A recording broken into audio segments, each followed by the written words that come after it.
Bismillahirrahmanirrahim. Sallallahu ala Muhammad. Dear students, I am Usman Attari, your maths teacher, and you are watching Brainy Digits YouTube channel. Today, we are going to solve exercise number 1.17 class 8th. तो first question है हमारा, right the ratios in simplest form. First question के अंदर हमें जो है वो ratios given है और उनको हमने सिंपलेस्ट फॉर्म में लिखना है। ये रेशियोज गिवन है, हमें इन रेशियोज को सिंपलेस्ट फॉर्म में हमें कन्वर्ट करना है। तो सबसे पहले हमें इस बात का जानना ज़रूरी है कि रेशियो कहते किसको हैं, रेशियो होती क्या है। तो याद रहे कि रेशियो इज़ कंपैरिजन।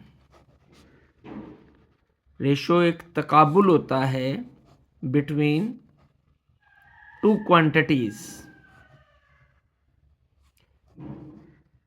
दो क्वांटिटीज के दरमियान या दो नंबर्स के दरमियान जो तकाबुल है उनका वो जो है उसे हम क्या कहते हैं, रेशो। अब रेशो का जो सिंबल है वो ये सिंबल होता है। इन दो डॉट्स से रेशो को शो किया जाता है। जिस तरह प्लस ये है, माइनस ये है, डिवाइड ये है, मल्टीप्लाई ये है, इसी अंदाज में रेशो ये है। दो सिंबल्स अगर डॉट्स लगे हों तो इसे क्या पढ़ा जाता है, रेशो। अब हमारे पास फ़र्ज़ करते हैं दो क्वांटिटीज़ हैं, एक क्वांटिटी ए है और दूसरी बी है। इन दो क्वांटिटीज़ में हमने रेशो शो करनी है, तो इसको हम किस तरह लिखेंगे, इसको लिखा जाएगा ए रेशो बी। ए रेशो बी, और ए रेशो बी को हम फ्रैक्शन की फॉर्म में भी लिख सकते हैं, a over b. Ratio basically division के कायम मुकाम होती है, कंपैरेटिव इसे डिवाइड के है, और इसकी जगह पर इसे हम यूं भी लिख सकते हैं, ए डिवाइडेड बाय बी। रेशो आमतौर पर ऐसे ही एक्ट करती है जैसे हम डिवाइड को सॉल्व करते हैं। तो ए रेशो बी लिख लें, ए ओवर बी लिख लें, या ए डिवाइडेड बाय बी लिख लें, तीनों फॉर्मेशन एक ही हैं, तीनों से कंक्लूजन जो है वो एक ही निकलेगा। तो अब हम इसे सॉल्व करते हैं। 75/100, हमने इसे सिंपलेस्ट फॉर्म में कन्वर्ट करना है, यानी इसे काटना है। सिंपल सी बात है, दोनों 5 के टेबल में आते हैं, तो इसको 5 पे जब काटेंगे, 5 1s are 5, 2 कैरी, तो 5 5s are 25। इसी तरह 5 के टेबल पर जब हम 100 को सॉल्व करेंगे तो 5 2s are 10, 0 as it is. तो इसी तरीके से दोबारा ये 5 पे कटते हैं, तो 5 3s are 15 and 5 4s are 20 and 3/4 is our simplest form। तो अब हम इसे आगे मज़ीद नेक्स्ट पार्ट है हमारा, सेकंड पार्ट। 12 is to 120, यानी 12 की रेशो हमें फाइंड करनी है 120 के साथ। तो 12/120, तो 12 पे भी कट जाएगा, तो हम 12 पे ही काटते हैं। 12 1s are 12, 12 1s are 12 और ये 0, तो 1/10 जो है इसका हमारा क्या आ जाएगा, आंसर आ जाएगा जी। थर्ड पार्ट है, 2 किलोग्राम इज टू 800 ग्राम्स जी। अब यहाँ पर अगर हम गौर करें, रेशो फाइंड करने के लिए हमारे जो यूनिट्स हैं ये सेम होने चाहिए। तो ये 2 किलोग्राम है, ये 200 ग्राम है, तो या तो दोनों किलोग्राम में हूँ या दोनों ग्राम्स के अंदर हूँ। तो हम क्या करते हैं, ये 800 ग्राम है, तो किलोग्राम को ग्राम में कन्वर्ट कर लेते हैं। तो हम जानते हैं कि 1 किलोग्राम के अंदर 1000 ग्राम्स होते हैं, तो इसे क्या करेंगे, 1000 ग्राम्स 2 kg इसके इक्वल आ जाएगा ना। 2 किलोग्राम किसके बराबर होगा, किलो की जगह पे 1000 आ जाएगा, तो ये आ जाएगा 2000 ग्राम्स। अब इस 2000 का इस 800 के साथ हमने क्या करना है, रेशो फाइंड करनी है। तो क्या लिखेंगे, 2000 रेशो 800। ये 20 जो है 20 से कट जाएंगे, बाकी क्या आएगा, 20/8 तो 2 10s are 20, 2 4s are 8, 2 5s are 10, 2 2s are 4, और ये हमारी सिंपलेस्ट फॉर्म आ जाएगी। तो पार्ट नंबर 4 की जानिब बढ़ते हैं।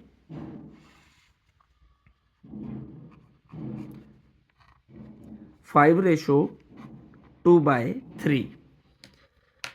तो जब फ्रैक्शन की फॉर्म आ जाए हमारे पास, इसके नीचे भी हम फिर 1 लगा लेंगे कि जिसके नीचे कुछ ना हो वहाँ पर 1 होता है। तो जब फ्रैक्शन की फॉर्म आ जाए तो तब हम नीचे वाली टर्म्स का बेहतर है कि इसका एलसीएम लें। तो हम जब 1 और 3 का एलसीएम लेंगे तो क्या आएगा, 3 1s are 3, 3 ही एलसीएम आ जाएगा। जो एलसीएम आए उससे दोनों रेशोस, दोनों जो टर्म्स हैं उनको मल्टीप्लाई कर देना है। तो 3 multiply by 5 ratio 3 multiply by 2/3, इन दोनों को हमने जो एलसीएम आएगा उससे मल्टीप्लाई कर देना है। तो 5 3s are 15, ये 3 इस 3 से कट जाएगा तो बाकी क्या बचेगा 2, तो 15:2 ये हमारी जो हमारे पास रेशो आ जाएगी, और ये ऑलरेडी सिंपलेस्ट फॉर्म के अंदर है तो इसे आगे मज़ीद सॉल्व नहीं किया जा सकता। Next part number 5, 1/4:1/6। अब दोबारा ये फ्रैक्शन की फॉर्म में, तो नीचे वाली जो टर्म्स हैं उनका एलसीएम लिया जाएगा। तो 4 और 6 का हम एलसीएम लेते हैं। 2 2s are 4, 2 3s are 6, 2 1 3 and 3 1, 3 2s are 6, 6 2s are 12। तो जो एलसीएम आएगा उससे इन दोनों को मल्टीप्लाई कर देंगे। तो 12 एलसीएम आया, उससे हमने दोनों टर्म्स को मल्टीप्लाई कर दिया। तो 4 3s are 12, 6 1s are 6, 6 2s are 12।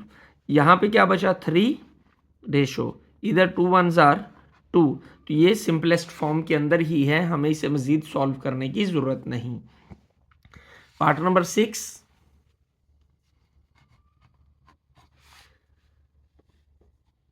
1/99 ratio 1/6, 6 ratio 1/33।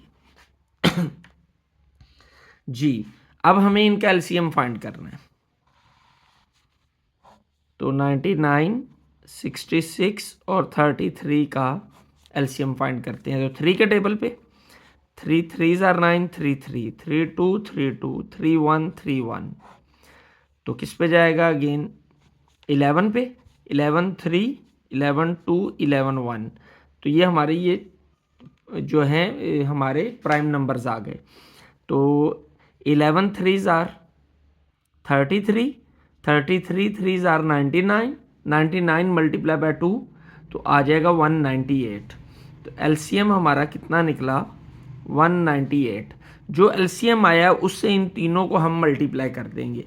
तो 198 multiply by 1/99 ratio 198 multiply by 1/66 ratio 198 multiply by 1/33। तो इसको हम जब सिंप्लीफाई करेंगे तो 99 1, ये 99 को 2 से मल्टीप्लाई करें तो 198 आता है।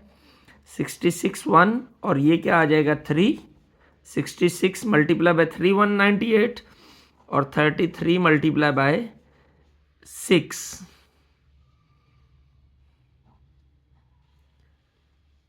तो यहाँ पे क्वेश्चन में हमारी थोड़ी सी मिस्टेक है, यहाँ पर 2 है, ये 2 और ये भी 2, तो बाकी पोर्शन वैसे ही है।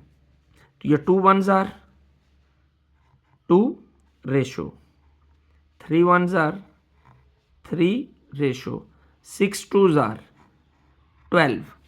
अब ये तीनों किसी एक टेबल पर कटते नहीं हैं, तो इसलिए ये हमारी क्या है, ये सिंपलेस्ट फॉर्म है। यो हमारा पहला क्वेश्चन जो है वो कंप्लीट हो गया। Question number 2, find the unknown in the following proportion. हमें ये कुछ पार्ट्स दिए गए हैं सेकंड क्वेश्चन के अंदर और कहा गया है इनमें से प्रोपोर्शंस में से अननोन वैल्यू फाइंड करें।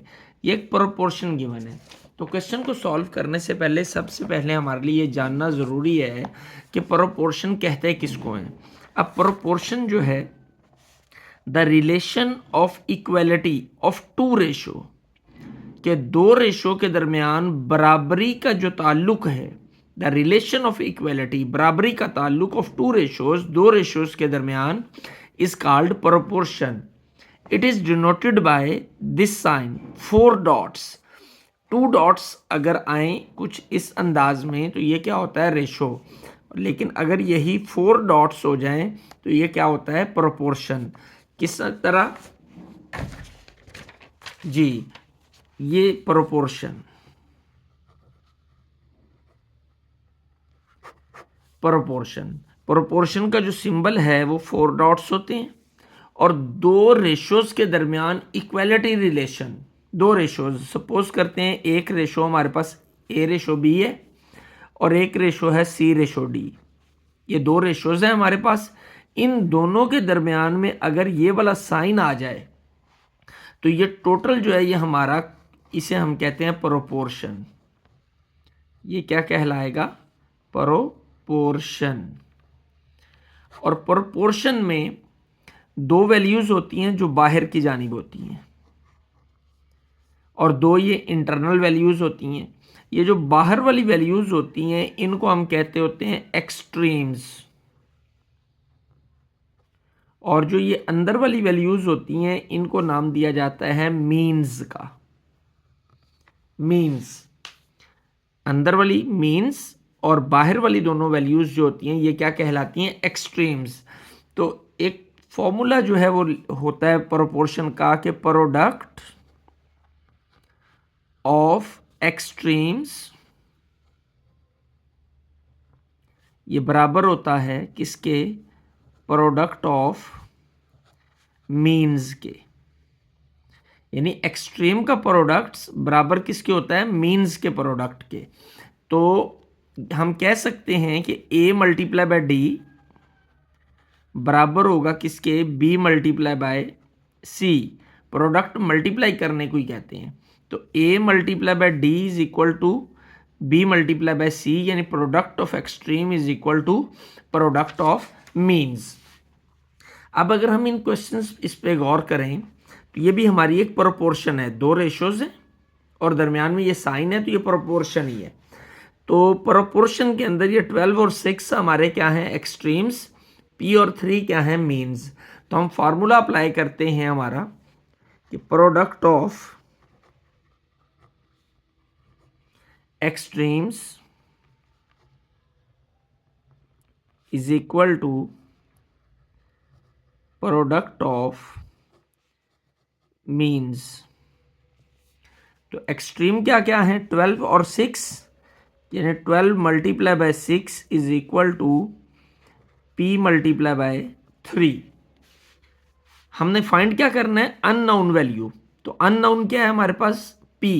तो p फाइंड करना है तो 3 इधर मल्टीप्लाई हो रहा है, इधर आके क्या हो जाएगा, divide. 3 1s are 3, 3 2s are 6. तो 12 को जब 2 से मल्टीप्लाई करेंगे तो क्या आएगा, 24. तो यूं p की वैल्यू हमारी क्या आ जाएगी, 24. सेकेंड पार्ट, x फाइंड करना है इसके अंदर हमें, क्योंकि अननोन x है. तो फिर फार्मूला वही है, product of extremes is equal to product of means. तो एक्सट्रीम्स क्या है, 8 multiply by 18 is equal to x multiply by x. 18 को जब 8 से मल्टीप्लाई करेंगे तो क्या आएगा, 144. और x मल्टीप्लाई बाय x क्या हो जाएगा, x स्क्वायर. तो स्क्वायर, तो हमें तो x की वैल्यू फाइंड करनी है, तो स्क्वायर को ख़त्म करने के लिए हम क्या करते हैं, स्क्वायर रूट लेते हैं. तो क्या करेंगे, taking square root on both sides. दोनों साइड्स का हम क्या ले लेंगे, स्क्वायर रूट. तो 144 square root is equal to x square का square root. Square is always cancelled with square. तो 144 को हम लिख सकते हैं 12 का स्क्वायर, ये x आ जाएगा, ये स्क्वायर भी कैंसिल हो जाएगा इसके साथ. तो x इज इक्वल टू क्या आ जाएगा, 12. ये हमारा सेकंड पार्ट भी सॉल्व हो गया। अब हम बढ़ते हैं थर्ड पार्ट की जानिब। तो थर्ड पार्ट है हमारा 5:8 प्रोपोर्शन 15:m। तो तरीकाकार वही है, product of extremes is equal to product of means. Extreme क्या क्या है, 5 और m, तो क्या आ जाएगा 5 multiply by m is equal two means क्या है 8 और 15, 8 मल्टीप्लाई बाय 15। अब m जो है इधर 5 मल्टीप्लाई हो रहा है m के साथ, तो 5 उधर जाके फिर क्या होगा डिवाइड, क्योंकि हमें m फाइंड करना है तो उसके साथ जितनी टर्म्स हैं वो उधर चली जाएंगी। तो 5 1 जार 5, 5 3 जार 15, तो क्या आ जाएगा m इज इक्वल टू 8 3 जार 24। यूँ हमारा थर्ड पार्ट का क्वेश्चन भी आंसर भी 24 आ गया। Part number 4 7:m proportion m:28। तो product of extreme is equal to product of means. तो एक्सट्रीम क्या क्या है 7 and 28, तो 7 multiply by 28 is equal to m multiply by m, क्योंकि मीन्स हमारा m और m ही है। 7 को जब 28 से मल्टीप्लाई करेंगे तो आएगा 196 is equal to m multiply by m क्या हो जाएगा m स्क्वायर। तो हमें m फाइंड करना है तो स्क्वायर ख़त्म करना होगा। तो स्क्वायर ख़त्म करने के लिए क्या करते हैं, taking square root on both sides, दोनों साइड्स का स्क्वायर रूट ले लेंगे। 196 को हम लिख सकते हैं 14 का स्क्वायर, 196 को 14 स्क्वायर लिख लिया, और m स्क्वायर का स्क्वायर। तो ये स्क्वायर हमेशा कट जाता होता है, और जब स्क्वायर रूट लिया जाता है तो आंसर हमेशा प्लस और माइनस दोनों में आता है। तो m is equal two plus minus 14। ये बात याद रखनी है कि जब भी स्क्वायर रूट लिया जाता है तो आंसर हमेशा प्लस और माइनस दोनों में आता है। इसी बात को हमें क्वेश्चन नंबर पार्ट नंबर 2 के अंदर भी करना था कि जहाँ भी हमने स्क्वायर रूट लिया था तो आंसर प्लस और माइनस दोनों में आएगा। तो जब भी स्क्वायर रूट लिया जाता है तो आंसर हमेशा प्लस और माइनस दोनों में आता है। ये बात हो सकता है आपके लिए नहीं हो, लेकिन आइंदा के लिए इसको आपने ज़हन नशीं करना है। Part number 5 x/2 proportion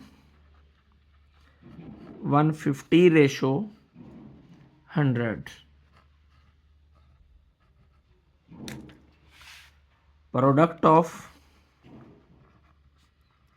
extremes is equal to product of means. Extreme क्या क्या है हमारे पास, x and 100, तो x multiply bye 100 is equal two means क्या है 2 and 150, तो 2 मल्टीप्लाई बाय 150 जी। तो ये 100 इधर मल्टीप्लाई हो रहा है, उधर जाके डिवाइड होगा, ये दोनों मल्टीप्लाई होंगे तो 300 आ जाएगा, और ये डिवाइड होगा नीचे आ जाएगा 100, 20 से कैंसिल, तो x इज इक्वल टू किसके आ गया हमारा 3। पार्ट नंबर 5 का आंसर क्या आया, x is equal to 3। Part number 6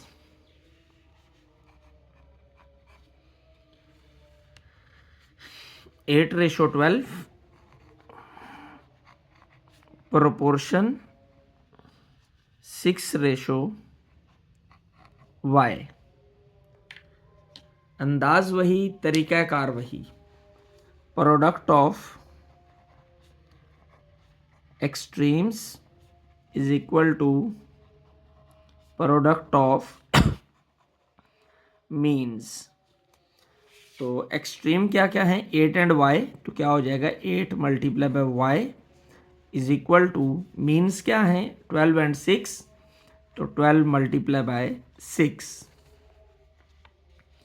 तो 8 इधर मल्टीप्लाई हो रहा है, उधर जाकर क्या होगा डिवाइड, तो y is equal to 12 multiply by 6 over 8।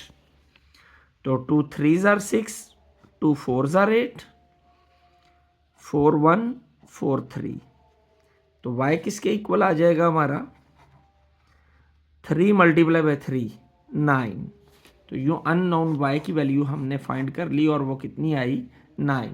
Part number 7, 2/5 is equal to p over 20।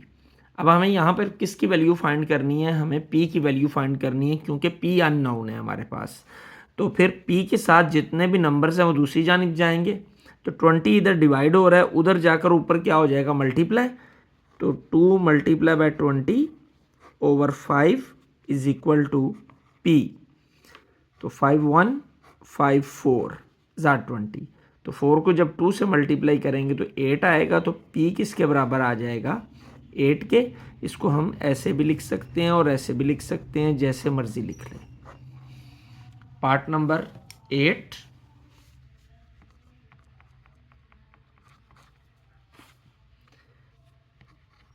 Ten by 3 is equal to 5 over p। जी अब हमें p की वैल्यू फाइंड करनी है। तो p हम इधर मल्टीप्लाई करके ऊपर ले जाते हैं, 3 को इधर मल्टीप्लाई कर देते हैं। इसे कहते हैं क्रॉस मल्टीप्लिकेशन। जब दो फ्रैक्शंस के डिनोमिनेटर्स जो हैं एक दूसरे की तरफ मल्टीप्लाई हो रहे हों तो इसे क्या कहा जाता है क्रॉस मल्टीप्लिकेशन। तो p इधर जाके मल्टीप्लाई होगा तो 10 मल्टीप्लाई बाय p और 3 मल्टीप्लाई होकर 3 मल्टीप्लाई बाय 5 हो जाएगा। तो हमें p की वैल्यू फाइंड करनी है। तो 10 डिवाइड होगा नीचे आके, 3 मल्टीप्लाई बाय 5 ओवर 10, तो 5 1 5 2, ये आगे मज़ीद कटते नहीं है। तो p is equal to 3 1s are 3 over 2। तो ये हमारी p की वैल्यू आ गई क्या 3 ओवर 2। जो हमारा क्वेश्चन नंबर 2 जो है वो सॉल्व हो गया। तो यकीनन आपने इस वीडियो को पसंद किया होगा। बाकी एक्सरसाइज हम नेक्स्ट वीडियोस के अंदर करेंगे, तो आपको यकीनन अच्छे से समझ भी आई होगी। तो लाइक शेयर और सब्सक्राइब करना चैनल को नहीं भूलना और बेल आइकॉन का बटन लाजमी प्रेस करना है ताकि लेटेस्ट वीडियोस के नोटिफिकेशन आप तक पहुंचते रहें। और कमेंट सेक्शन के अंदर अपनी सुजेशन जो है उनका इजहार लाजमी किया करें। आपका लाइक, आपका कमेंट, आपका शेयर हमारे लिए मैटर करता है। आपका एक लाइक जो है हमें बहुत फ़ायदा देता है, आपका कमेंट सेक्शन के अंदर कमेंट्स करना भी फ़ायदेमंद होता है। तो अगर आपको वीडियोस पसंद आ रही हैं तो इसको प्रमोट करने में हमारी मदद करें। अल्लाह आपका हामी व नासिर हो। अस्सलाम वालेकुम।